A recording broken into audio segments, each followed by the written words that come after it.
the owner and tennis director of the girls national 16 clay courts. Perfect. So this event has been here for years. What are we expecting might be different this year, or just might be of a higher level this year? Kind of the same boat. We have 200 girls coming in from all around the country. High-level girls, highly nationally ranked. We have some girls in the top 20 in the country in the girls 16 and unders. We also have some highly 14 and under girls that also decide to play up. We've had that in years past, as well as in our finalist last year was the 13-year-old, just turned 13. So we get a lot of the younger ones that are really one of the top ones in the country. What is it about this tournament, do you think, that does attract the top talent? There's only 4 of these every year, so they only have 4 opportunities to be able to win a gold ball. So when you get to that sort of level, when you start playing national level tournaments, your season revolves around these 4 tournaments. So they make an emphasis to make sure that they always make those 4 tournaments to give themselves an opportunity, because when you win one of these tournaments, it also can propel you potentially into a professional career. Now they've added some wild cards for winning this event, where you'll be able to play a international event if you're actually the winner of this event now, so you'll get a wild card into an international event.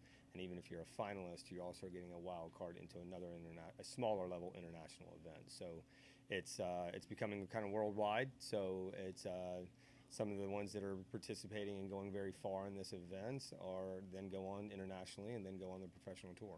For you guys to continuously host this event, it means you're doing something right here. What do you think it is about the way that you guys put this event on that you're able to keep doing it? I mean, some of that even goes to you guys. There's a lot of promotion, there's a lot of publicity with this event, and it's very just positively received. We do like to do things a little bit different here in the South. We are polite. We are very nice to the people that come, and our facility does a very good job. Our staff does a great job of hosting this event, and so we make it feel a little bit different than the daily grind of junior tennis. Junior tennis and going to parks and going to this place and that place is a grind, and they do it year-round. So we try to do things a little bit different. We feed them, we take care of them, we try to get all the amenities taken care of for the player, which really goes a long way to the coach, to the parents, and to the player.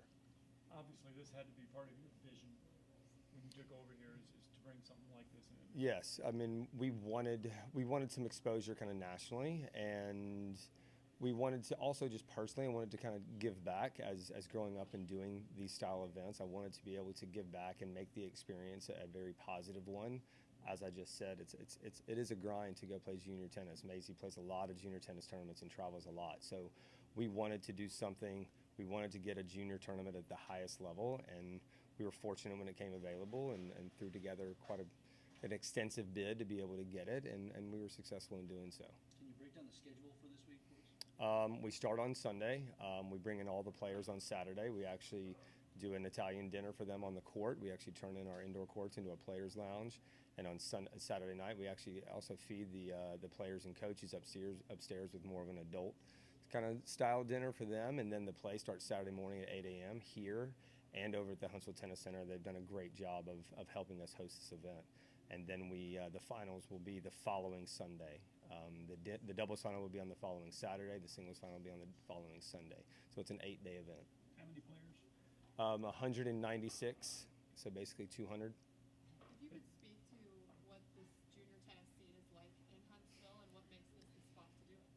Yeah, the junior tennis scene in Huntsville is great. I mean, a lot of kind of our local players play a ton of high school tennis, and that is actually started to boom a little bit here in town. And I grew up doing the same thing, played at Huntsville High just like Maisie did. And the junior tennis over the last, let's say, 10 or 15 years is starting to even progress a lot bigger than high school tennis, to where they're traveling, they're playing in the South and then playing nationally. Like Maisie will go out to California in a couple weeks. So that's kind of the goal with some of these athletes as they grow up, just like in other sports, to try to get to the highest level. And now Huntsville junior tennis has turned into that.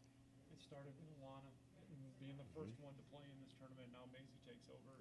What does that feel like for you guys in the club to have somebody constantly playing locally in this tournament? That is we're very, very lucky to be able to, Alana started that trend, and then Maisie staying here this year. She could have Maisie could have gone to the girls' 18s and gone to Charleston, but she chose to stay here, be at home, give herself a really good opportunity to kind of do very well in this event. So we're excited about that. And, you know, we potentially have another younger one coming up that actually lives over in Decatur that trains with us as well, that could be the next one that could potentially play in this event as well. So it is always cool. It adds another element to this tournament to have someone local.